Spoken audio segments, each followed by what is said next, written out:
Բարի երեկո, պարոն նախագահ, թույլ տվեք նախ շնորհակալություն հայտնել այս հանդիպման համար։ Երկիրը բավական կարևոր իրադարձության նախաշեմին է եւ կարծում եմ բավականին հարցեր կան կուտակված եւ տեղին կլինի այդ հարցերի պատասխանները ստանալ երկրի ղեկավարից։ Նախ ինչու հենց հիմա, ինչու Սահմանադրության փոփոխությունների այս գործընթացը նախաձեռնվեց հենց հիմա, հենց այս փուլում։ Արդյոք կան խնդիրներ, որոնք լուծում է հանրապետության ղեկավար այս process-ը նախաձեռնելով եւ ձեր կարծիքով արդյոք կար այս ամենի հասարակական պահանջը։ Նախ ասեմ, որ այդ հարցը մի տեսակ որպես հռետորական է հնչում, թե ինչու հիմա։ Իսկ եթե դա անեինք մի տարի առաջ կամ մի տարի հետո, այդ հարցը չէր հնչելու։ Սա մեկ, երկրորդ։ Ուզում եմ հասկանալ, թե ինչ է նշանակում հասարակական պահանջ եւ այդ հասարակական պահանջը ինչպես է չափվում։ Այսինքն, եթե որևէ մեկին թվում է, թե 95 թվականին ժողովուրդը դուրս էր եկել փողոց եւ պահանջում էր սահմանադրություն կամ 2003-ին ու 5-ին, ապա ասեք, որ ես ճիշտ չեմ։ Հասարակական պահանջը իմ կարծիքով արտահայտվում է քաղաքական ուժերի միջոցով։ Իսկ մեր քաղաքական ուժերից ամենախոշորները Բարգավաճ Հայաստանը, Ժառանգությունը, Դաշնակցությունը մշտապես այդ էին պահանջում։ Եթե չկա հասարակական պահանջ, ապա նրանք ինչու էին ասում։ Եթե հիշում եք ընտրություններից հետո նախագահական, ես ընդառաջ գնալով Ժառանգության ղեկավարի, այսպես ասած, պահանջներին, ես իրեն առաջարկեցի ստեղծել մի հանձնաժողով, որտեղ ինքը կնախագահի եւ կառաջարկի սահմանադրական բարեփոխումներ։ Եթե չելներ այդ պահանջը, ես ինչու՞ պիտի իրեն առաջարկեի։ Իսկ ինչու հիմա անկախ նրանից երբ էլ անենք այդ հարցը հնչելու էր, որովհետև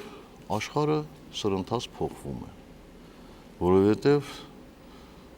աշխարհաքաղաքական իրավիճակը այսօր այլ է, որովհետև այսօր նաև Հայաստանի ներքաղաքական տրամադրություններն են այլ։ Եվ ես վտանգ եմ տեսնում գործող սահմանադրության որոշակի կարգավորումներով եւ իմ պարտքն եմ համարում այդ վտանգի մասին բարձրաձայնել։ Չեմ կարող ես լուր հանգիստ մնալ եւ ասել, ես տեսնում եմ այս վտանգը, բայց քանի որ որոշ մարդիկ ասում են, որ ժամանակը չի, հասարակական պահանջ չկա, այդ պատճառով լուր մնալ։ Ընդամենը առաջարկություն է եւ ամսի 6-ին տեսնենք, եթե մեր ժողովրդին պետք չի փոփոխություն, ապա այդ ճանապարհով կգնանք։ Եվ հանրաքվեի նորմալ անցկացումը օրինականության սահմանների անցկացումն է մեր գերխնդիրը եւ ոչ թե բարեփոխումների անցկացումը։ Փոփոխությունների անցկացումը կյանքի եւ մահու խնդիր չի։ Եվ ընդհանրապես որևէ քվեարկություն երբեք ինձ համար այդպեսին չի եղել։ Եթե հիշում եք, նախագահական ընտրությունների ժամանակ ես ասել եմ, որ սա կյանքի ու մահու պայքար չի եւ ընտրությունների օրվան հաջորդելու են այլ օրեր։ Նույնն էլ այստեղ։ Բայց ես պարտավոր եմ ասել, պարտավոր եմ որպես նախագահ, պարտավոր եմ որպես մարդ, որ իր կյանքի գրեթե կեսը անց է կացրել ծառայելով մարմիններում, որոնք ապահովում են անվտանգություն։ Ես պարտավոր եմ։ Թող որևէ մեկ ասի, որ մի մարդու մեջ կենտրոնացված է այդքան փորձ անվտանգության մարմիններում աշխատելու, ներքին գործերի մարմիններում, անվտանգության խորհրդում, պետական կառավարման ամենաբարձր մարմիններում։ Պարտավոր եմ։ Սա է։ Իսկ եթե կուզեք, միանգամից կարող եմ խոսել նաև վտանգների մասին, որոնք տեղ են գտել սահմանադրական կարգավորումներում ու նաև խոչընդոտների մասին։ Տեսեք, ես ուզում եմ ուղղակի զուտ սահմանադրությունը ցիտել, իսկ մինչեւ ասեմ, որ մեր սահմանադրությունում, գործող սահմանադրությունում կա իրավունքի եւ պատասխանատվության անհամաչափություն։ Ընդամենը ես 3 օրինակով կփորձեմ խոսել վտանգի ու նաև խոչընդոտների մասին։ Սահմանադրության 3-րդ գլխում, որտեղ ամրագրված են Հանրապետության նախագահի կարգավիճակը, լիազորությունները եւ գործառույթները, մենք կարդում ենք հետեւյալը. Հոդված 49. Հանրապետության նախագահը պետության գլուխն է։ Հանրապետության նախագահը հետևում է սահմանադրության պահպանմանը, ապահովում է օրենսդիր, գործադիր եւ դատական իշխանությունների բնականոն գործունեությունը։ Եվ հաջորդ բարբերությունը. Հանրապետության նախագահը Հայաստանի Հանրապետության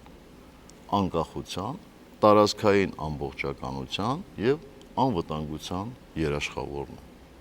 Հիմա դառնանք այն հոդվածին, որտեղ ամրագրված են Հանրապետության նախագահի լիազորությունները։ Դա 55-րդ հոդվածն է եւ 55-րդ հոդվածի 12-րդ կետում գրված է. Հանրապետության նախագահը զինված ուժերի գերագույն գլխավոր հրամանատարն է, համակարգում է պետական մարմինների գործունեությունը պաշտպանության բնագավառում։ Ուշադրություն դարձրեք բառին, համակարգում է, ոչ թե ղեկավարում է, այլ համակարգում է։ Ասացեք խնդրեմ, համակարգելով հանրապետության նախագահը ինչպես կարող է անվտանգություն ապահովել։ Ես ուզում եմ մի կոնկրետ օրինակ բերել եւ այս օրինակի վրա ցույց տալ այն վտանգը, որ կարող է սպառնալ,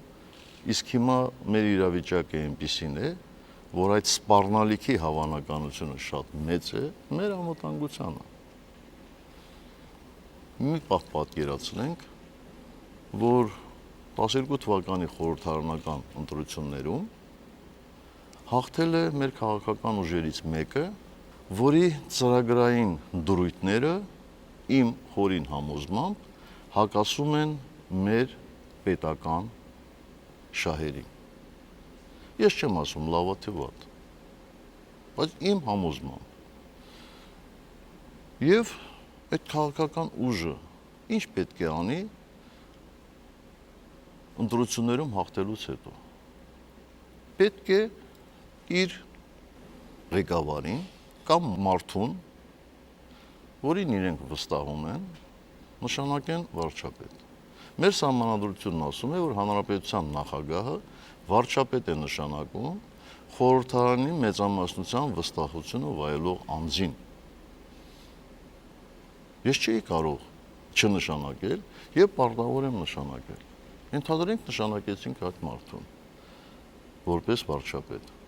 եւ ձևավորվեց կառավարություն։ Էլ որակի մասին չեմ ասում կառավարության, որովհետեւ իրենք քաղաքական ուժ են եւ եթե ես ենթադրենք չհամաձայնվեմ կոնկրետ օրինակ պաշտպանության նախարարի տեխնացուի շուրջ, ապա ճգնաժամ կառաջանա։ Բայց ենթադրենք համաձայնվեցի։ Ինչ պետք է անի այդ կառավարությունը։ Այդ կառավարությունը պետք է իրականացնի իր ծրագրային դրույթները։ Սա շատ ակնհայտ է, չէ՞։ Հիմա այդ քաղաքական ուժը եւ կարող ենք կոնկրետացնել։ Ես մտավախություն չունեմ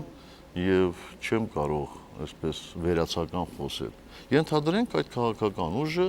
նույն ժառանգություն կուսակցություններ։ Ինչ է ասում ժառանգություն կուսակցությունը։ Ասում է անհապաղ պետք է ճանաչել Լեռնային Ղարաբաղի անկախությունը։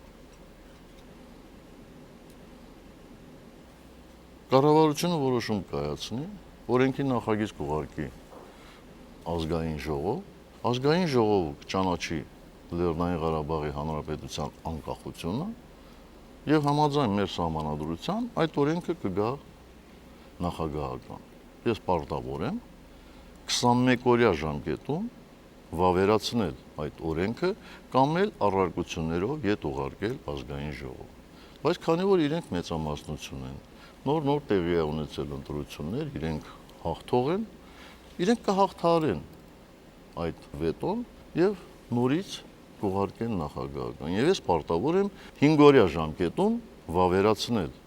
Բայց ինչ է նշանակում ճանաչել Լեռնային Ղարաբաղի Հանրապետության անկախությունը։ Դա նշանակում է պատերազմ հայտարարել Ադրբեջանին, որովհետև եթե դու ճանաչում ես Լեռնային Ղարաբաղի Հանրապետության անկախությունը, այլևս ինչ բանակցություններ։ Իսկ բանակցությունների այլընտրանքը պատերազմն է։ Երկրորդ, դա նշանակում է խորը անհարգալից վերաբերմունք Ռուսաստանի Դաշնության, Ֆրանսիայի եւ Միացյալ Նահանգների նկատմամբ, որովհետեւ համանախագահները նրանք արդեն 23 տարուց ավելի միջնորդներ են, բանակցություններ են վարում եւ բնական է, որ այդպիսի վերաբերմունքը նրանց համար շատ տհաճ պետք է լինի։ Հաջորդ դրույթը, եթե հիշում եք, այս տարվա մայիսին ժառանգության ներկայացուցիչներից մեկը օրենքի նախագիծ բերեց ազգային ժողով, որով մենք պարտադիր պետք է Թուրքիայից պահանջենք Արևմտյան Հայաստանի տարածքները։ Այսինքն սա ինչ է նշանակում։ Սա նշանակում է պատերազմել հայտարարել Թուրքիային։ Նույն process-ն է տեղի ունենալու։ Եվ ես ոչինչ անել չեմ կարող։ Կամ էլ պետք է ղեկավարվեմ պարոն Արամ Աբրամյանի հեռուստազրուցակիցներից մեկի առաջարկով, այսինքն իրավապահ մարմինների միջոցով ճնշեմ կառավարությանը կամ վարչապետին, բայց դա անընդունելի բան է։ Հաջորդ դրույթը, եթե հիշում եք, այդ կուսակցության, միգուցե ես հերթականությամբ չեմ ասում, բայց հանրությանը ծանոթ են։ Հաջորդ դրույթը նա է, որ պետք է հարկերը կրճատել եւ աշխատավարձներն ու թոշակները բարձրացնել։ Իսկ մենք որտեղ ունենք փող։ Մենք փող ունենք միայն բյուջեում, որը համալրվում է միայն ու միայն հարկերով, եւ այդ բյուջեի մի ահռելի մասը մենք հատկացնում ենք մեր անվտանգությանը, հիմնականում պաշտպանությանը։ Այսինքն ի՞նչ է դուրս գալիս։ Պաշտպանության հնարավորությունները սահմանափակենք, կրճատենք միջոցները, պատերազմ հայտարարենք Ադրբեջանին, Թուրքիային եւ պատասխանատվությունը այդ դեպքում ում վրա։ Այսինքն Ռաֆի Հովհաննիսյանը պատերազմ հայտարարի Ադրբեջանին, անվտանգությունն ապահովի Սերժ Սարգսյանը, դա տրամաբանական է, անտրամաբանական է, հասկանում եք։ Գերագույն գլխավոր հրամանատարի գործառույթը այն չէ, որպեսզի նա նստի իր նստավայրում կամ գնա պաշտպանության նախարարություն, բացի քարտեզները եւ ասի առաջին բանակային կորպուսը պետք է աճից հարձակվի, երկրորդ բանակային կորպուսը ձախից եւ այլն եւ այլն։ Դրա համար մենք ունենք զինվորականներ, դրա համար մենք ունենք մասնագետներ, կա գլխավոր շտաբ եւ գլխավոր շտաբի գործառույթն է։ Հանրապետության նախագահի, այսինքն գերագույն գլխավոր հրամանատարի գործառույթն է մոբիլիզացնել երկրի ողջ ռեսուրսը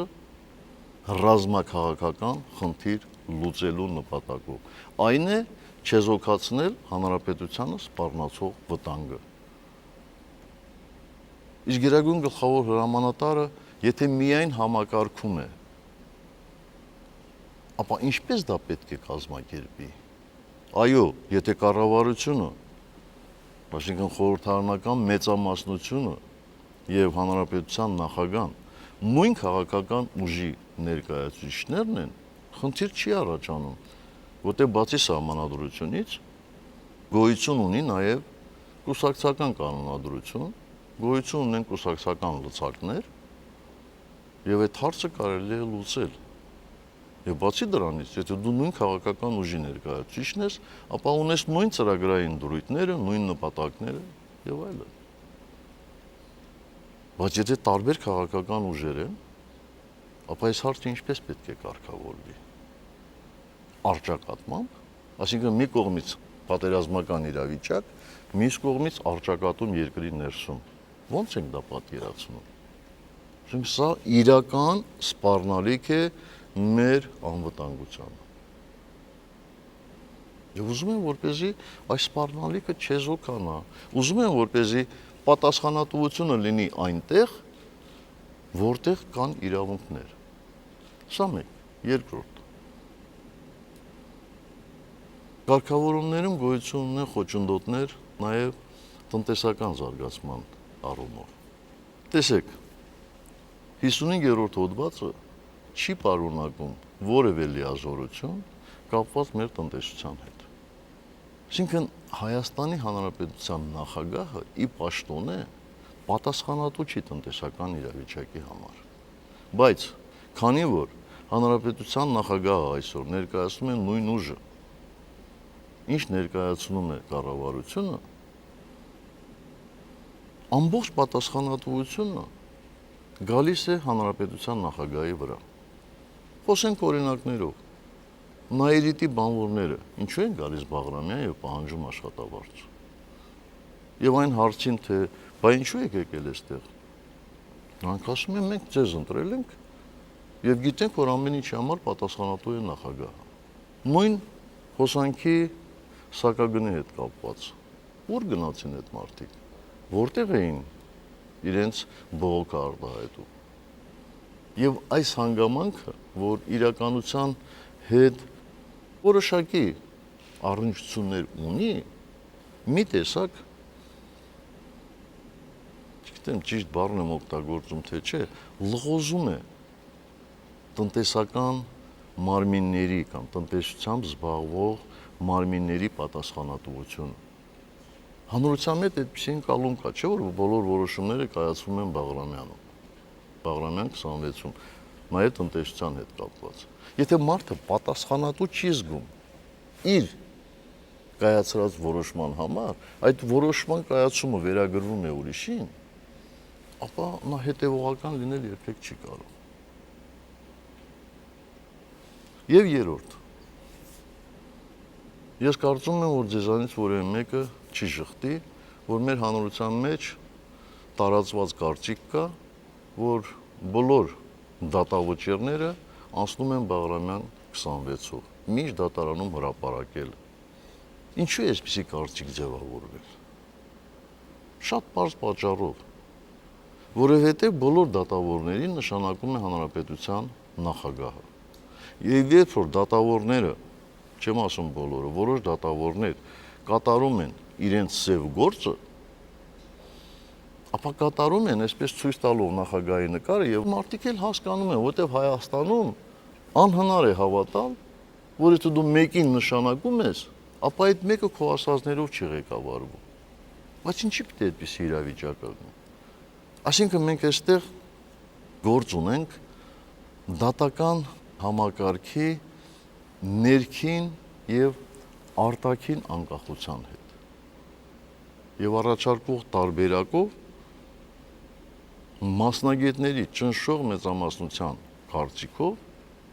այս խնդիրն էլ է լուծվում։ Ես կարող եմ առնվազն 15 այսպիսի կետեր ասել, բայց կարծում եմ այս երեքն էլ բավարար է,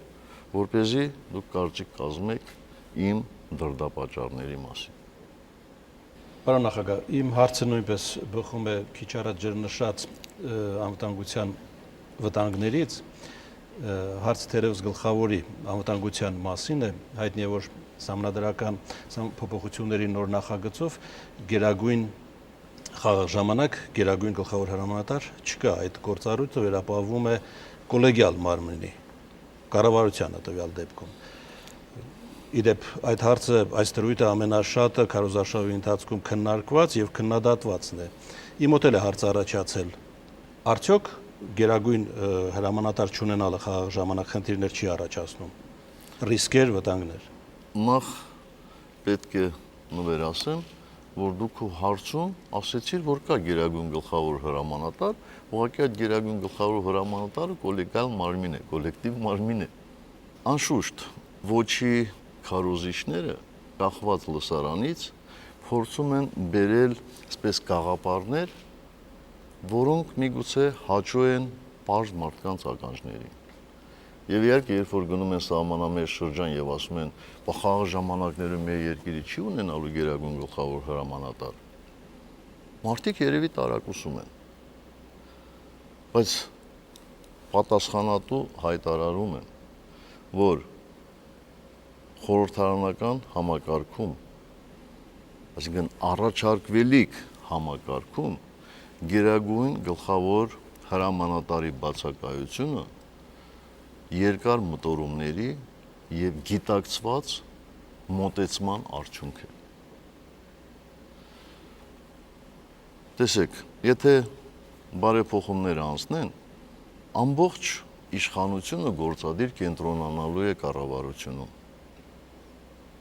Ամբողջ։ Եվ այս պարագայում վարչապետին օժտել նաև գերագույն գլխավոր հրամանատարի գործառույթներով, կարծում եմ եւս իր մեջ վտանգ է պարունակում խաղաղ պայմանների համար։ Ինչու՞։ Որովհետև երբ որ ասում ես գերագույն գլխավոր հրամանատար, ապա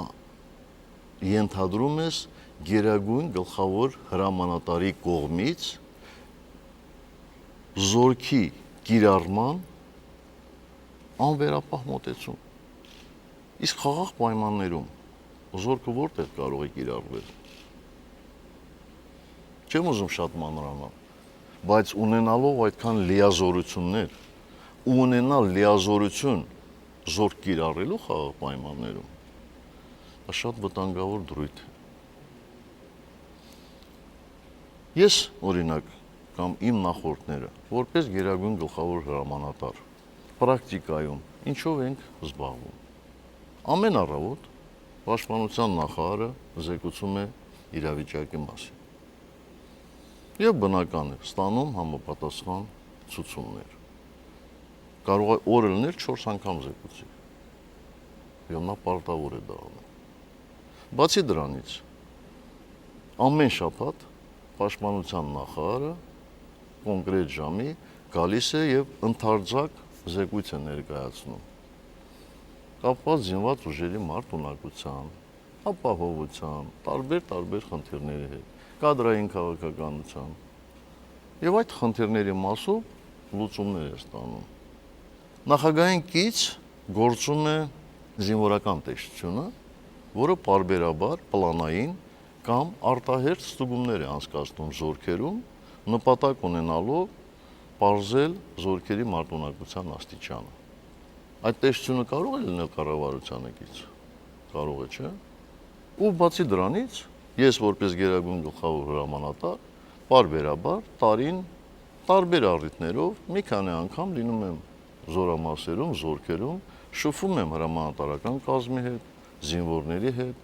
զգում եմ, անձամբ զգում եմ բարեհոգաբանական մթնոլորտը, այս գործառույթներից որը չի կարողանալու անել խաղաղ ժամանակներում վարչապետը։ Պաշտպանության նախարարը կառավարության անդամ է։ Այսինքն պաշտպանության նախարարը կարող է ասի, ես ամեն առավոտյան չեմ զեկուցելու, ուրեմն հաջորդ օրը, հաջորդ իսկ պահին կառավարությունում չի լինի։ Գերագույն գլխավոր հրամանատարը նորից եմ ասում։ Նրա համար է, որպեսզի խաղաղ ժամանակներում ապահովի զորքի մարտունակությունը, իսկ պատերազմական իրավիճակներում մոբիլիզացնի ողջ ռեսուրսները ռազմաքաղաքական խնդիր լուծելու համար։ Եվ եթե բոլոր ռեսուրսները կառավարության տրամադրության տակ են, ով կարող է ավելի լավ ապահովել այդ գործառույթը։ Մարդ, որը սահմանադրությամբ պետք է համակարգի պետական մարմինների գործունեությունը, թե մարդ, ով որ պետք է ղեկավարի պետական մարմինների գործունեությունը։ Ես կարծում եմ, որ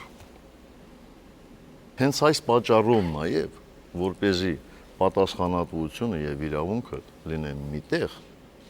այս փոփոխությունները կատարում ենք։ Ես անկեղծորեն եմ ասում, եթե մեր երկրում գործեր մաքուր նախագահական համակարգ, միգուցե ես չգնայի այս բարեփոխումներին, միգուցե չգնայի, որովհետև խորհրդարանական համակարգը ունի իր առավելությունները, նախագահական համակարգը ունի իր առավելությունները, եւ օրինակ պատերազմական իրավիճակում իհարկե նախագահական համակարգը շատ նորմալ է, որևէ վտանգ իր մեջ չի ներառում։ Բայց չի կարելի ասել, որ պատերազմական իրավիճակում խորհրդարանական համակարգը կենսունակ չէ։ Այդ կիսանախագահականն է, որ կենսունակ չէ։ Իսրայելը խորհրդարանական համակարգ, այսինքն Իսրայելում խորհրդարանական կառավարում է։ Իսրայելը վտանգներ չունի։ Ընդ որում շատ ավելի մոտ օրինակ բերեմ։ Ինչ եք կարծում։ Ղարաբաղում ռազմական գործողությունների ժամանակ կառավարման ինչ համակարգ էր։ Իհարկե խորհրդարանական։ Բայց նորից եմ ասում, ռազմական իրավիճակում վարչապետը դառնում է գերագույն գլխավոր հրամանատարը եւ ունենալով խորհրդարանի սատարումը կարող է շատ համարձակ լինել իր որոշումների կայացման մեջ։ Վստահ լինել խորհրդարանի ժամանակ ենթադրվում է ապրիորի, որ վարչապետը ունի խորհրդարանի մեծամասնության սատարումը։ Իսկ ապրիորի չի ենթադրվում, որ հանրապետության նախագահը խորհրդարանում ունի մեծամասնություն։ Ինչ ենթարկել ուզում տալ։ Ոչի ճակատի առարկությունների թվում նաև այն է, որ մի քիչ շատ լիազորություններ են այս դեպքում վարչապետի ձեռքին կուտակվում։ Ինչ է նշանակում մի քիչ շատ։ Ընդհանրապես շատ ու քիչը իմ խորին համոզմամբ հարաբերական է։ Բայց եթե պատասխանատվությունը շատ է, ինչու լիազորությունները քիչ պետք է լինեն։ Ես այդտեղ անդրադառնամ նաև մի շրջանառվող կարծիքի, դա շատ հարմար պահ է։ Դեք ես բնական է, որ վերջին ժամանակներում գրեթե որևէ հեռուստաալիքով տրվող լուրերը բաց չեմ թողնում։ Եվ որքան էլ շատ դեպքերում անպտուղ լինի այդ ժամանակը, բայց միևնույն է, նայում եմ։ Եվ տեսնում եմ, որ շատ-շատերը խոսում են այն մասին, ասում են, ով կհավատա, որ այս փոփոխությունները անում են, որպեսզի ընդդիմության լիազորություններն ավելանան։ Մենք ոչ թե փոփոխություններ անում ենք նպատակ ունենալով լայնացնել ընդդիմության լիազորությունները, այլ դա պարտադրված ենք անել հավասարակշռելու նպատակով, որտեղ մի կողմից գոյություն ունի ուժեղ գործադիր մարմին, մյուս կողմից անհրաժեշտ է լիազորություններով օժտված ընդդիմություն, որպեսզի հավասարակշռի, որպեսզի հակակշռի։ Սա է, ուրիշ հակակշռելու մեխանիզմ չկա։ Սա է այդ մեխանիզմը։ Եթե ուրիշները գիտեն այլ մեխանիզմներ, խնդրեմ, ասեն օգտագործենք, բայց մեխանիզմը սա է։ Երբ որ ասում են, այդ երբանից սկսեցին ընդդիմության մասին հոգ տանելը, անկեղծորեն եմ ասում։ Իմ խորին համոզմամբ իշխանության խնդիրը չի հոգ տանել ընդդիմության մասին, բայց իշխանության խնդիրն է, որպեսզի ընդդիմությունը բնականon գործի եւ լինի հակակշռող հանգամանք։